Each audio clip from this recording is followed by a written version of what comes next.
career. And I especially want to thank all my friends out there in the audience. We don't have senior Mr. Berkowitz, but we have junior Mr. Berkowitz. And we have the Miami Rebels and Young Guys. And all my friends out there. And I appreciate very much the opportunity to practice my public speaking. And of course, Helen, nice to see you. In this week's Parsha, we have a loaded Parsha. There are lots of different topics that are discussed in the Parsha. We don't have all day, so we're only going to talk about two topics. First, we're going to speak about the beginning of the Parsha. The beginning of the Parsha discusses, it's a continuation of the end of last week's portion. Anybody out there, ladies, what was the name of last week's portion? Parshas Bala. And this week's Parsha is? Parshas Pinchos. Very good so far, ladies. Some of you must have gone to the Hebrew school. So, the Parsha ends off on a rather negative note that the Jewish people were sinning and they were getting involved with the non-Jewish world, the nation of Moab, and it was a plague. Unfortunately, lots of Jewish people were passing away, were dying. In fact, 24,000 people passed away, and they were sinning. They were also sinning, intermingling with the genders in an inappropriate fashion. And Pinchos, in the beginning of this week's portion, decides that he's going to stop it. He's going to put an end to this plague. And he goes ahead and he kills a leader of the tribe of Shimon. Anybody out there? What was the name of the man? Anybody? Zimri. And goes ahead and he kills him and kills the woman out in the town square, and the plague stops. That's a synopsis of the beginning of the portion. The Midrash comes and says, what Pinchas did was so special, we should reward that man. In Hebrew, B'dinhu sheyito skaro, he's justified and he should get a reward for what he did for stopping the plague. That is the Midrash. That Midrash needs to be explained, ladies.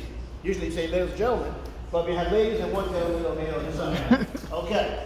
So, ladies and gentlemen, that needs to be explained. Every time a person does something meritorious, does something, especially in this case, when it had to stop the plague, they should be rewarded. If you do a mitzvah, we believe in the concept of schar, of payment, reward. Why does the Midrash feel the need to say, Pinchas is justified in him getting a reward for what he did? What was the reward? That he got the covenant of peace, and the priesthood continued from him and through his generation. So why is that? Why do we feel the need to say that he should get a reward? So I'm going to give you two answers to this question. The first answer is the concept that in this world, we don't receive reward for our mitzvahs. Where do we receive the main reward? In the world to come, in Olam Haba. Why? When you do a job, you don't get paid in the middle of the activity. When you finish your work, then you get paid.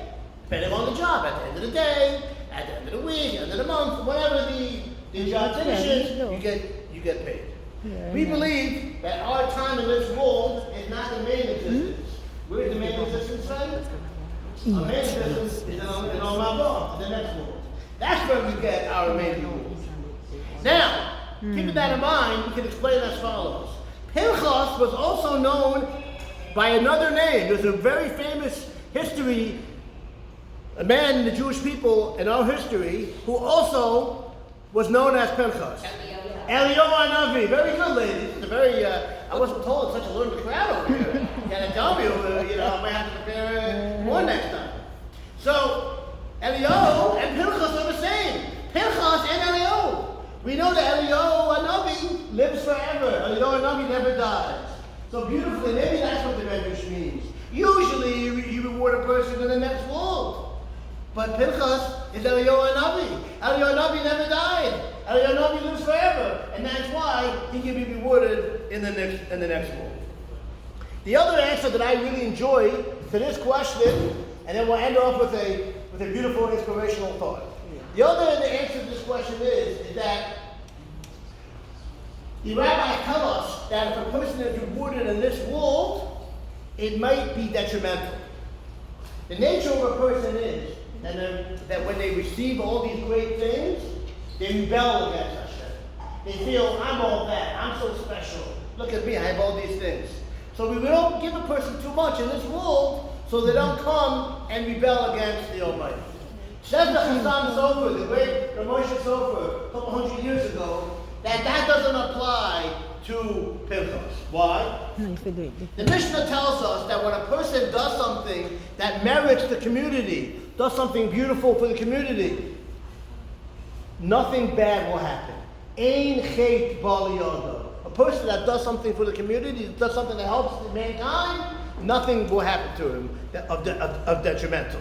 So that's what the Medrash means. You know, ladies, we were afraid that maybe if a person gets all this good, the person might come to rebel against God. Says the Chazam Sofer, that doesn't apply to Pinchos, because Pinchos did something that benefited the community. He merited the entire Jewish people by stopping the plague. I cannot think of a better way to merit the community. People were dying, and his actions stopped the plague. That's a great merit to the community. And therefore, nothing bad will happen to him, as the Mishnah promises. So that's what the Medrash means, that he should be rewarded in this world. Because the reason why we don't reward people, they might come to rebel against God, would not apply to it. So that's the first part of this Torah in the beginning of the Parshas. I want to end with an inspirational thought, and that is, in this week's Torah portion, after we talk about Pentecost, and we talk about the Jewish people are counted again, what other subjects? Anybody out there know? The Korbanos, very good. The offerings that are brought on the holidays are also discussed in this week's portion. Maybe another time we'll talk about the 5 clever ladies, the B'nai Salachad. That's also discussed. So I want to leave you to a thought, and that is as follows.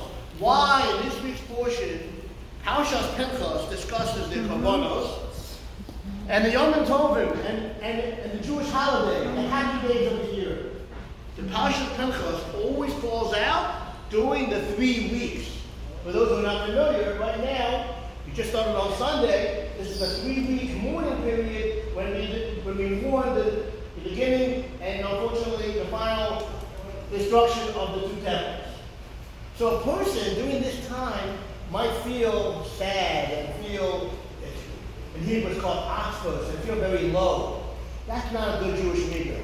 In addition to the mourning, we have to be happy. We have to be besimcha. And therefore, the Torah puts in this week's portion the discussion of the holiday. Because since we read the portion during this period, which is a mourning time, the Torah wants you not to be so down and to be so depressed. So the Torah puts in this portion, the parsha of the Moadim, of the holidays, and of the Korbanos, which brings the person to simcha, which brings the person to happiness.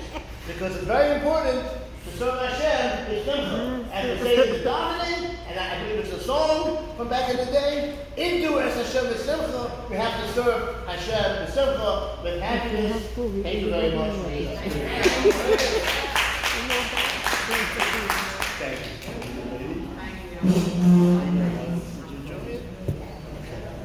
Thank you. Okay. Thank you. Thank you very much.